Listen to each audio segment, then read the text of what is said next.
ये जो क्वेश्चन दिख रहा है, ये क्वेश्चन पॉलिटेक्निक के एंट्रेंस एग्जाम में भी पूछा गया, ठीक है, जो कि एकदम लॉग के लघुगणक के एकदम बेसिक कॉन्सेप्ट पर है। बेसिक कॉन्सेप्ट, बेसिक का मतलब होता है एकदम मूलभूत। अगर देखें यहाँ पे कोई बहुत ज्यादा टिपिकल यानी टफ फार्मूला नहीं यूज किया गया है, सिंपल सा। देखिए log m by n, log m by n, log m by n. यदि log का थोड़ा सा भी बेसिक आपके पास जानकारी है तो इसको आप कर सकते हैं। तो चलते हैं देखते हैं। यहाँ पे सिर्फ ए बेसिक जो हमारे फार्मूले हैं लग के, उसको हम लोग देख लेते हैं। पहला फार्मूला है log of m by n, m into n, ये जो होता है log m into n equal log m plus n. ये हो गया log m plus log n। ये हो गया आपका बेसिक फर्स्ट। और फिर बात करते हैं log m बाई एन की बात करते हैं। जो ये फार्मूला है log m plus log n, ये दिख नहीं रहा संभवत है, तो इसको मैं नीचे लिख दे रहा हूं। ये हो गया log m plus log n। ये हो गया फार्मूला नंबर फर्स्ट, ठीक है। अगर इस तरह से कहीं दिखता है तो आप ऐसे इसको तोड़ करके अलग कर सकते हैं। ऐसे ही सेकेंड फार्मूले की बात करें जो डिवीजन के फॉर्म में होता है, सेकेंड हो गया log of m by n. ये जो फार्मूला होता है वो होता है log m minus log n। और लॉ ऑफ एक्सपोनेंट में, एक्सपोनेंशियल फॉर्म में अगर ये दिखता है, log of m to the power n के फॉर्म में अगर है, तो इसको आप लिख सकते हैं n पहले आ जाएगा n log m। और ये तीनों कॉन्सेप्ट में एक वीडियो में मैंने बताया कि log m to the power n equal n log m होता। और ये कहां पे बताया गया, पीएच फाइंड करना था, क्लास 10th में दिया रहता ना। इफ हाइड्रोजन आयन कंसंट्रेशन या hydroxide ion concentration of a solution is equal इतना, given that find the pH value. PH value find करना रहता था, तो उसमें मैंने लॉग का दिया ना, सोरेनसन का जो फार्मूला है, negative logarithm of hydrogen ion concentration is known as pH. तो उससे रिलेटेड मैंने इसको बताया हुआ है, तो इसको आप लोग जाकर के वहां पे देख लेंगे। चलते आते इस क्वेश्चन को सॉल्व करते हैं। तो पहले दिख रहा है आपके पास log m बाई एन, तो अब लिखते हैं इसको, डायरेक्ट सॉल्व करते हैं इस क्वेश्चन को। तो ये हो जाएगा log 14 माइनस log 15, ये लिखा जाएगा आपका। डायरेक्ट मैं कैलकुलेट कर रहा हूँ, ये formula log m by n use कर रहा हूँ यहाँ पे। तो हो गया log 14 माइनस log 15, ये हो गया आपका फर्स्ट, ठीक है। और फिर माइनस लगाते हैं, इसको एक ब्रैकेट में ऐसे लिखे रहे हैं, माइनस लगा लेते हैं। तो यहाँ पे हो जाएगा log 3 माइनस log 25, ये हो जाएगा सेकंड। और थर्ड की बात करें तो ये थर्ड फिर अगेन इसी फॉर्म में लिखेंगे log 7 माइनस log 9। चलिए ये थोड़ा सा स्पेस कम है, यहाँ पे नीचे स्पेस कंप्लीट हो जाएगा, इसको हम इरेज कर लेते हैं क्योंकि ये थोड़ा अभी लॉन्ग टर्म होगा तो आगे तक जाएगा। अब चलते हैं इसको ओपन करते हैं और इसको और एक्सपेंड करते हैं। log 14 को अब इसको पहले इसे ब्रेक कर लीजिए, तो हो जाएगा log 14 माइनस log 15।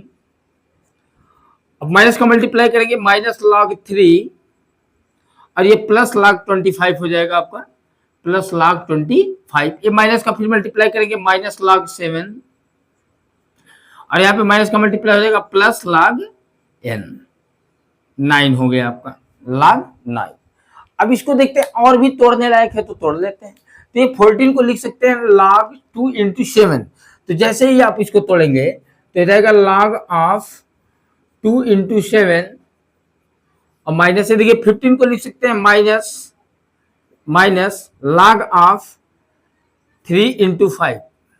और देखिए पहले डिवाइड का फॉर्मूला अप्लाई किया गया, अब यहाँ मल्टीप्लाई का फॉर्मूला अप्लाई होगा, और यहाँ पे हो जाएगा माइनस log 3, ये हो जाएगा प्लस log, अब चाहे तो 5 इंटू 5 लिख सकते हैं या 5 स्क्वायर कर दीजिए डायरेक्ट, जहां पर log m to the power n का फॉर्मूला अप्लाई कर लिया जाएगा, ठीक है। अगर आप चाहें तो इसको log 5 इंटू 5 कर देंगे तभी वही बात है, 5 स्क्वायर करेंगे तभी वही बात है। यहाँ 7 की बात करें, 7 का तो फैक्टर है नहीं, तो हो जाएगा आपका log 7 डायरेक्ट। और 9 यहाँ पे प्लस log 9 है, तो इसको भी 3 स्क्वायर कर लेते हैं, log 3 स्क्वायर। अब यहाँ देखिए log 2 इंटू 7 यानी log m इंटू n, इसके फॉर्म में है log m इंटू n, तो होता log m plus log n। इसका मतलब हो जाएगा आपका log 2 प्लस log 7, ये हो गया। और यहाँ पे माइनस लगाए रखिए, और यहाँ देखिए माइनस ये है ना, इस दोनों का कोफिशिएंट है, तो log 3 प्लस log 5 होगा। जैसे इसको मैंने तोड़ा है उसी तरह से ये भी होगा log 3 प्लस log 5, और दोनों में जब माइनस का मल्टीप्लाई करेंगे तो हो जाएगा माइनस log 3 माइनस log 5, ये होगा ब्रैकेट लगा को अपन के। और यहाँ देखिए माइनस log 3 हो गया। यहाँ देखिए log m to the power n ये दिख रहा है, तो n log m यानी n पहले आ जाएगा, यानी स्क्वायर पहले आ जाएगा, तो यहाँ जाएगा प्लस 2 log 5 हो गया, और माइनस log 7 ये हो गया। और यहाँ इधर आ गया तो देखिए प्लस है, ये इधर आ जाएगा तो क्या आ जाएगा यहाँ पे प्लस 2 log 3, ऐसे दिख रहा। अब आती है बात कि इसको हम आगे कहां तक ले जा सकते हैं। अभी देखिए दिखता हूं, ये 15 था, ये log 15 था, 3 इंटू 5 हो गया है, और यहाँ पे देख रहे हैं और कहाँ पे है 25, 2 log 5 हो गया है, 79 हो गया है। अब यहाँ देखिए log 2 है, और कहाँ पे log 2 है, कहीं log 2 दिख नहीं रहा है, तो हो गया देखिए log 2 कहीं नहीं दिख रहा, तो log 2 ऐसे रहेगा। log 7 यहाँ दिख रहा, प्लस में log 7 माइनस में दिख रहा है, ये दोनों कैंसिल हो गए आपके, ठीक है, प्लस log 7 और माइनस log 7 कैंसिल हो गए। और फिर माइनस log 3 माइनस log 3, जिस तरह से देखिए एडिशन सब्ट्रैक्शन का जो रूल बताया गया है, जो बेसिक रूल होता है वही रूल अप्लाई करेंगे। यहाँ पे वेरिएबल हमारा क्या हो जाएगा, लॉग हो जाएगा, वेरिएबल लॉग को हम वेरिएबल मान लेंगे, तो यहाँ पे लॉग हमारा वेरिएबल अगर, तो माइनस log 3 माइनस log 3 ये दोनों सेम है, तो माइनस 2 log 3 और माइनस 2 log 3 प्लस 2 log 3, ये देखिए यहाँ पे कैंसिल हो जा रहा है, ये कैंसिल हो गया log 3। इसी तरह से यहाँ की बात करें, प्लस 2 log 5 माइनस log 5 बचा हुआ है, तो 2 log 5 प्लस है और माइनस 1 log 5 है, यानी 2 log 5 में से 1 log 5 जाएगा तो बचेगा 1 log 5, वो भी पॉजिटिव में आएगा, तो हो जाएगा प्लस log 5।